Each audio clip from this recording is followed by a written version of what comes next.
to Busy Bride 101, wedding planning tips for the bride on the go. And I'm your host, Lisa G. McMillan, with Exquisite Events and Consulting. One of the fondest memories you'll have from your event will be dancing the night away to the music you want to hear. To help make your planning experience effortless and you simply want the best, look no further. On the show today is Hans Daniels of Nice Entertainment, and his company offers DJ services and a whole lot more to keep you and your guests having fun until the wee hours. Welcome, Hans, and thank you for being here. Hey, Lisa, thanks for having me. I'm so excited. I appreciate you being on the show, so let's just get started. Let's get this party started. Let's go. Tell us about Nice Entertainment and what makes it so special. I started Nice Entertainment in 2007 when I had the task of hiring the DJ. Now, I don't know a lot of grooms out there. They might not have too many tasks. You know, the bride's going to say, "Hey, I got the flowers, I got the catering, I got all this stuff." And just like my bride, she was like, "I got all that. You get the DJ." I said, "I got this. Not a big deal. You know, I'm fun. I like to have fun." But when I started looking online, I looked in everywhere from Craigslist to the Knot to Thumbtack, and I saw a lot of this 2007. It might have changed a little bit now, but there was a lot of older guys with like laptops, you know, just sitting there, looked like they were going to play the chicken dance on repeat. And I was like, I don't want that. We've got 200 people, a lot of young people coming. I want this to be fun. And so I looked at the other route, a lot of club DJs and bar DJs that they were my age. I was like, well, that would be fun. So I went that route. I went with the club guy, and I was at a little bit of a disadvantage because I had never been to a wedding as an adult. I was the first one out of my friend group to get married, so I didn't know what to expect. I didn't know the formalities, and people were telling me, "Oh, you got to have a father-daughter dance and all this stuff," and I wasn't prepared, and the club DJ wasn't prepared either. So we were telling him, "Oh, you got to do this. You got to, you know, when the guests sit, you got to play the prelude music, and you have to play this song when she walks down the aisle." Well, long story short, he was not prepared at all because in a club, you just show up and play the music and have fun. And at the ceremony, my wife was supposed to walk down the aisle to Canon and D. And first, she took about 5 steps down the aisle and there was no music. It was dead silent. I guess he was over there kind of a deer in headlights, didn't know which track to hit. He hits play and the Love Shack blasts out the speakers Oh, while she's no. walking down the aisle. And I'm like, cut, cut, cut. You know, it, he finally switches it over. And we were for the prelude music, it was all like classical stuff, you know. So it was really a shock to the system. Angela didn't know if she should stop, turn around and try again, like just keep going. It just was a really awkward moment. And the ceremony is intense. You know, that's why we're there in the first place, is to two people coming together as one. And it's like a really spiritual, magical moment. And it was kind of, no, not kind of, it was really messed up. And a little bit later, we did the cocktail hour, and we were getting ready to do the introductions. And he'd never done an introduction of a wedding party, obviously, because in the club, you don't ever talk on the mic. And so we got lined up behind this wall, and he goes out in front of 200 people, and there's just silence. And then I hear him scuffling back in, and he opens the door. He's like, Hans, I can't do it.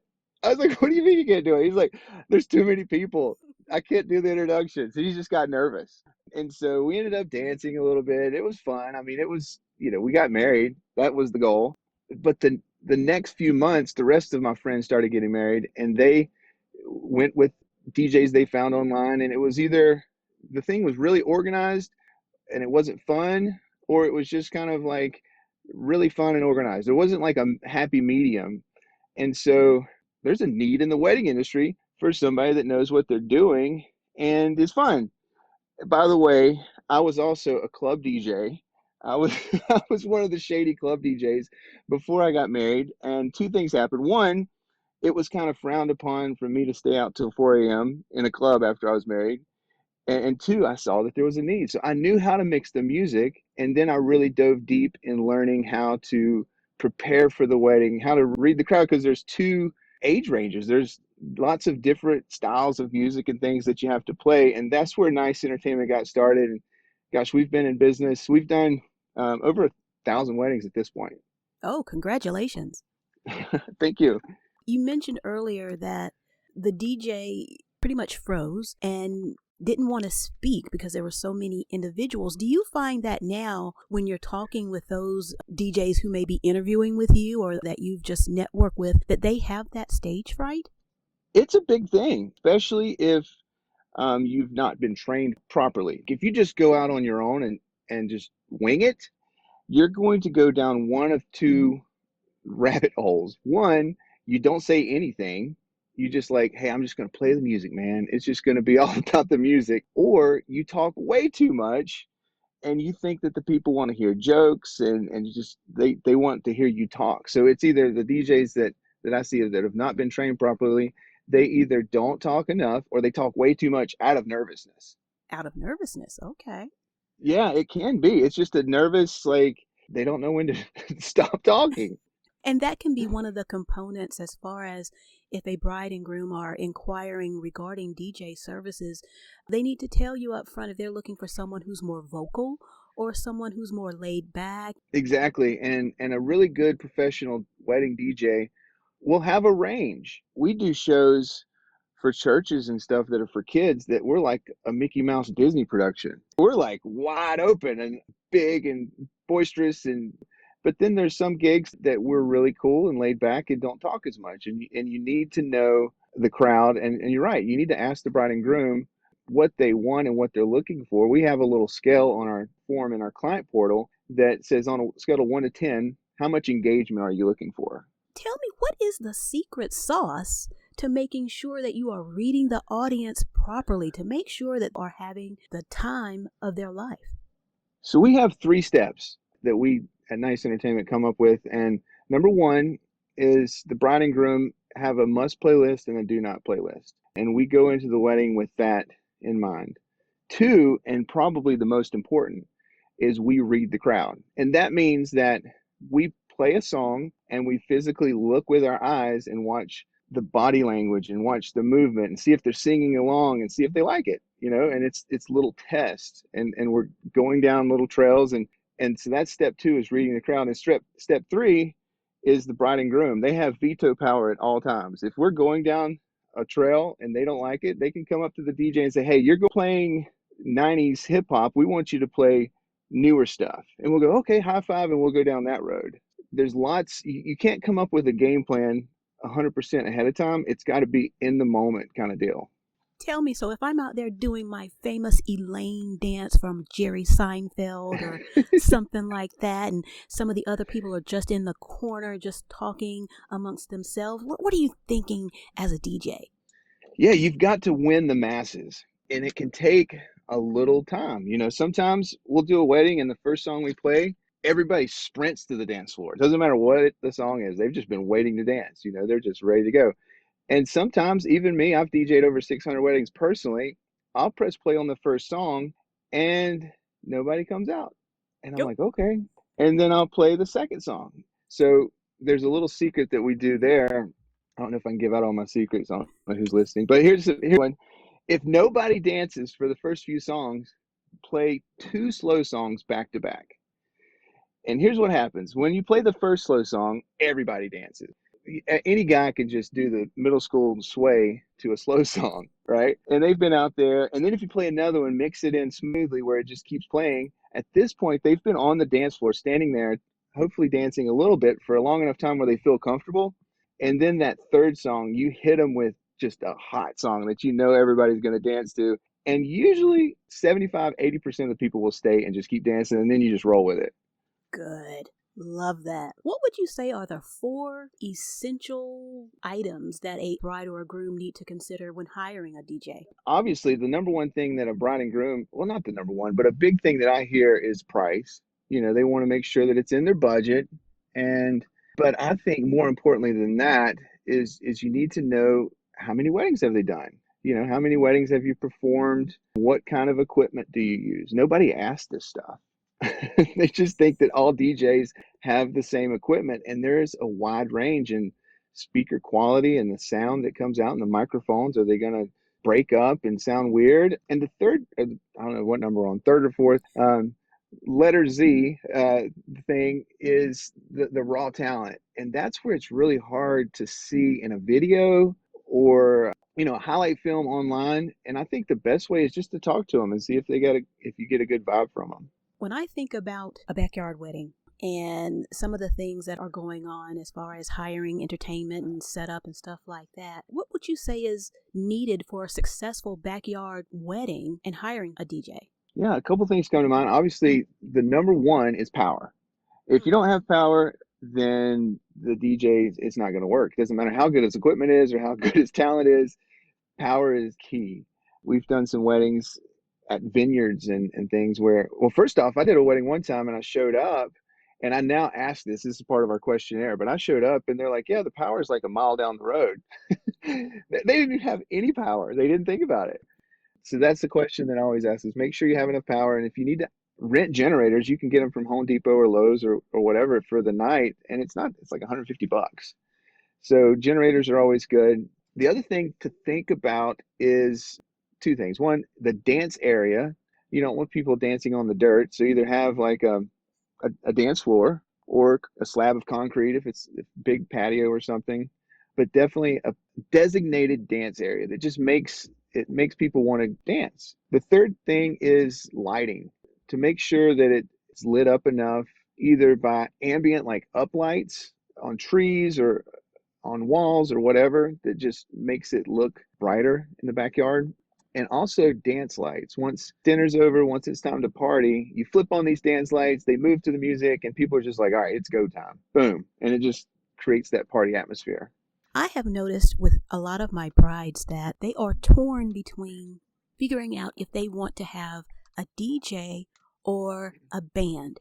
They're so different in presentation, but you have built into your company a hybrid where you have live Yeah. musicians and DJs participating together. Can you really just drive that home and let us know what that is all about? Yeah. I mean, I started out as a musician. I played guitar and sang in bands, and my drummer in my band bought turntables way back when and kind of taught me how to DJ. And I've always enjoyed live music. And one year we went to Miami to this thing called the Winter Music Conference, and they had on stage a DJ, a saxophonist, and a percussionist playing together. And of course, they were playing like house music and all kinds of Latin vibe stuff. And I was like, I wonder if that'll work with weddings. And we came back to Atlanta and started doing it. And sure enough, it did. And it took off where it's really cool because you can play every song on the planet. The way it works is the DJ is doing his thing, like I was saying, reading the crowd, taking requests, mixing the songs together. It doesn't matter if it's, say, you're playing an older song, Earth, Wind, and Fire, September. The saxophonist has perfect pitch and he can tell what key the song is in. And if the song has a sax part in it, he'll play the sax part over the top of it. But what's really cool is if it's like a hip hop song, say Usher, yeah, this is going to be a bad rendition, but he would do something like beep, beep, beep, beep.